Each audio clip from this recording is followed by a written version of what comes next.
at Macbeth's castle with Lady Macbeth, Macbeth's wife, with a letter. She's reading a letter. This is Lady Macbeth, one of the great female roles in all of Shakespeare, one of the most prized and sought-after female roles in all of Shakespeare.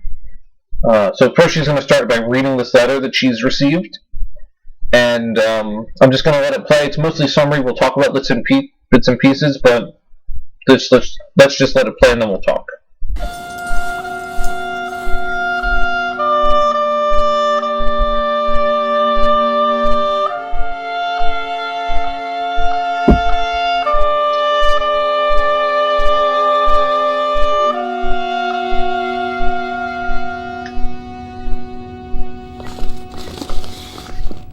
Met me in the day of success, and I have learned by the perfect report they have more in them than mortal knowledge.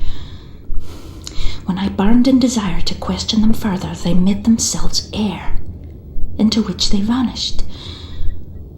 Whilst I stood wrapped in the wonder of it, came missives from the king, who all hailed me Thane of Cawdor, by which title before these weird sisters saluted me, and referred me to the coming on of time with, "Hail, King, that shalt be." This have I thought good to deliver thee, my dearest partner of greatness, that thou mightst not lose the dues of rejoicing by being ignorant of what greatness is promised thee. Lay it to thy heart, and farewell. Okay, so a few things here. One, it's mostly summary. There's not much to talk about. Day of success, that was the day of the battle. Thane of Cawdor, weird sisters, king that shall be. Now, he does a little bit of that deceptive language stuff. This have I thought good to deliver thee. I've thought that this would be good to deliver to you. My dearest partner of greatness. Remember, you're my partner, so if things are great for me, they'll be great for you. That thou might not lose the dues of rejoicing, so don't forget to be happy by being ignorant of what greatness is promised thee, promised to you. Lay it to thy heart. So hey, there's greatness for you too, not just greatness for me. Lay it to thy heart. Think about it a little bit.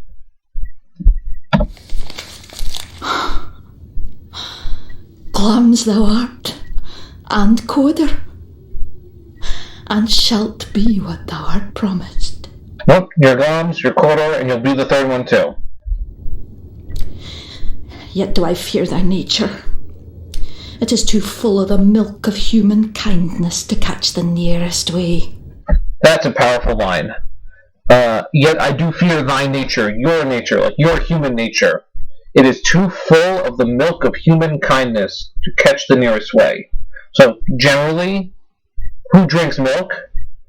Babies. That's what they're nurtured on.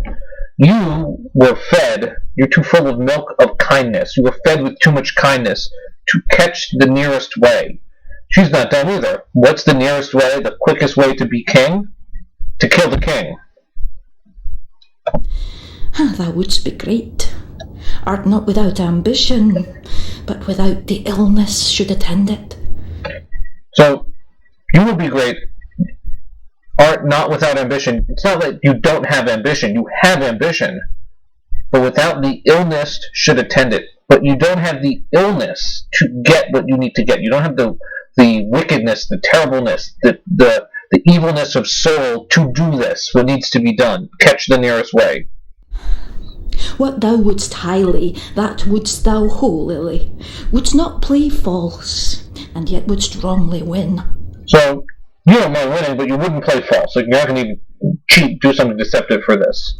Thou'dst have great Glamis, that which cries, thus thou must do if thou have it, and that which rather thou dost fear to do than wished should be undone.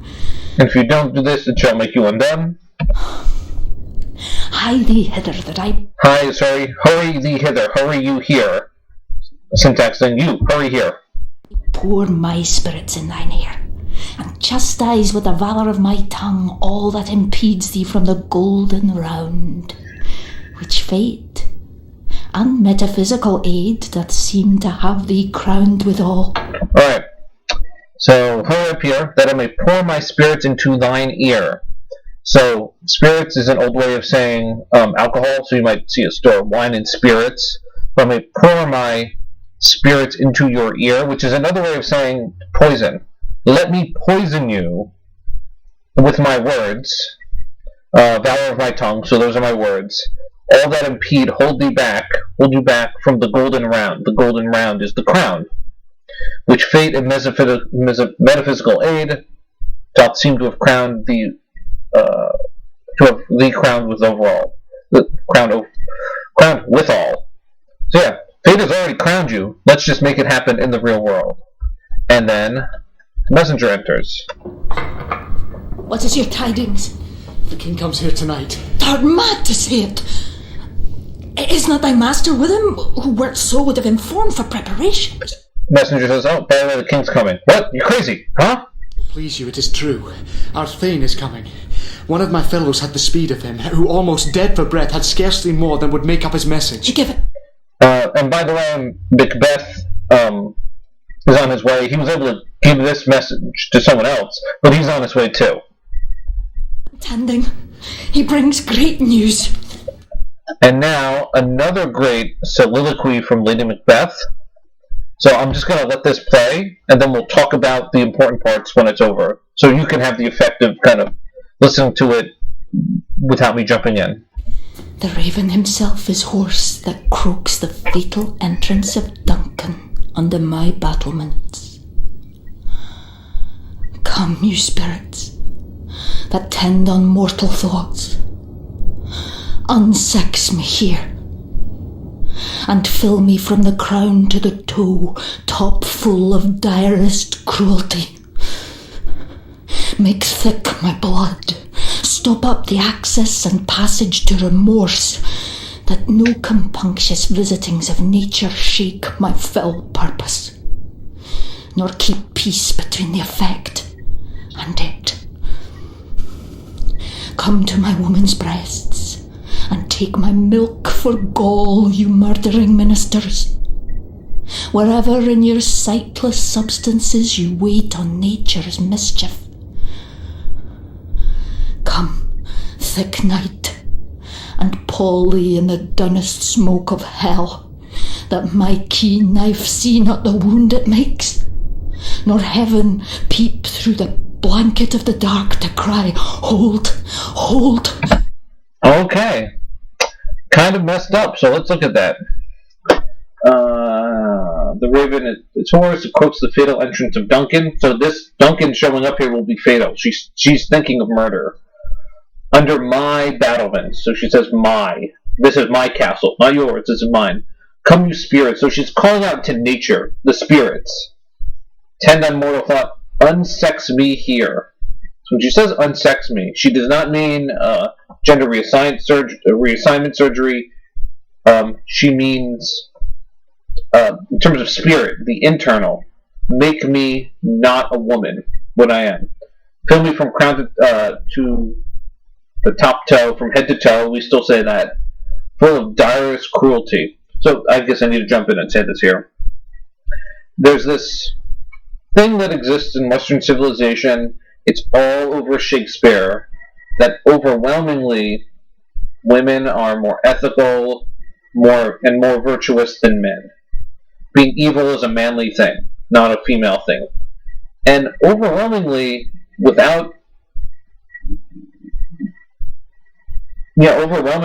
all the bad guys in Shakespeare are men, the worst ones are men, the most evil ones are men, the most vicious ones are men. So Shakespeare does kind of keep this idea that the women are always better than the men, and the men, even when they get in a relationship, they're always marrying up. The men are always lucky to be in the relationship. Like, look at Romeo and Juliet. Juliet is smart, she's virtuous. Romeo is just kind of like a teenage boy. Whatever. So, with the exception of the two sisters in King Lear, which I call the STD sisters, Regan and Goneril, Lady Macbeth is the other female character that's pushing that evil envelope. I can be as evil as the men. Just give me a chance. But she's calling out to nature. Fill me with the direst cruelty. Make thick my blood. Like, make me cold-blooded, basically. So I don't feel remorse. Now, come to my woman's breasts. That's a command. There's just no subject there. She means Macbeth. Macbeth, you. Come to my woman's breasts, and take my milk for gall. Take my milk for gall. So gall is like a bodily substance. Just say it's like poison. Hey Macbeth, remember you're too full of the milk of human kindness? You were filled with too much good milk. Come here and have my milk, and let it poison you. Let me fill with cruelty, and then my milk that you drink from me will poison you. Yeah, it's weird. She's actually saying, you're not really my husband. You're like a child that I must mother. Okay. Yeah, it's weird. And that's just the way it is. Come thick night, and fall thee in the dunnest smoke of hell. She's asking for the night to be extra dark, that my keen knife see not the wound it makes. So not even the knife can see what it's doing. That's how dark I want it to be. Now that knife might be a double reference. She might mean literally a knife, or she might mean that Macbeth is the knife that she will use.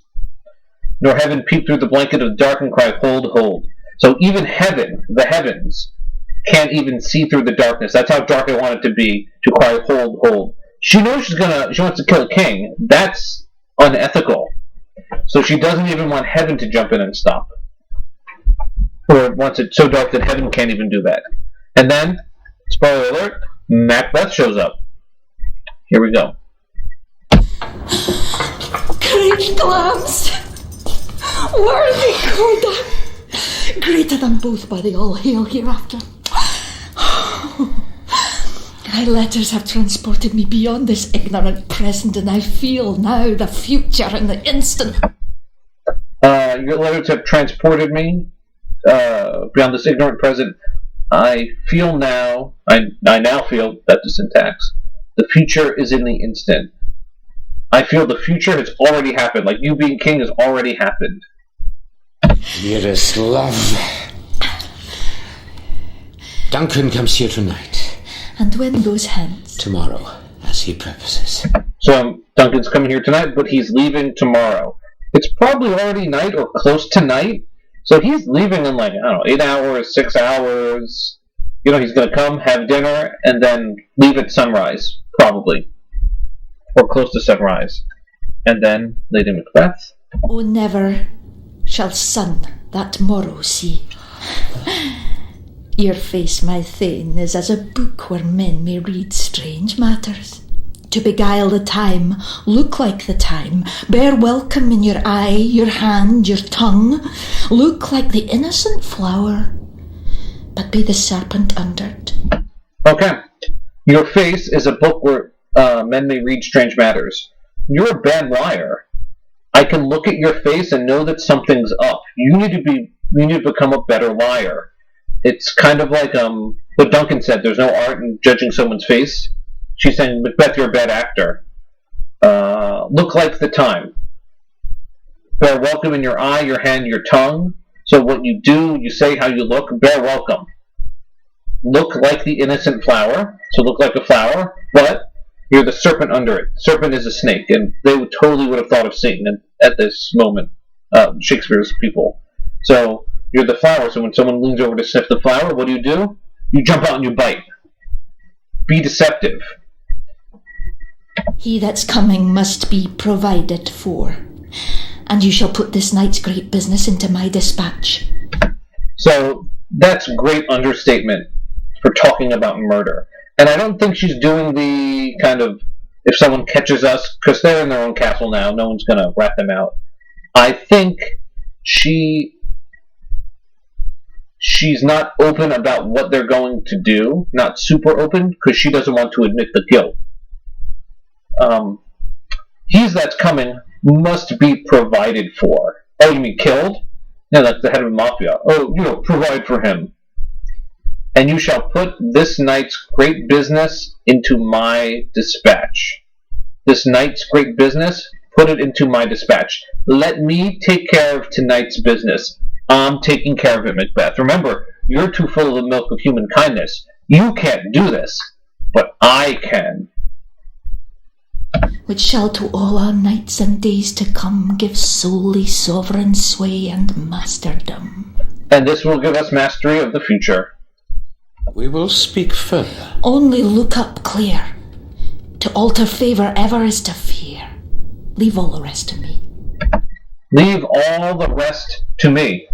Let me take care of this. You can't really do this. I'll do this. And then the scene ends.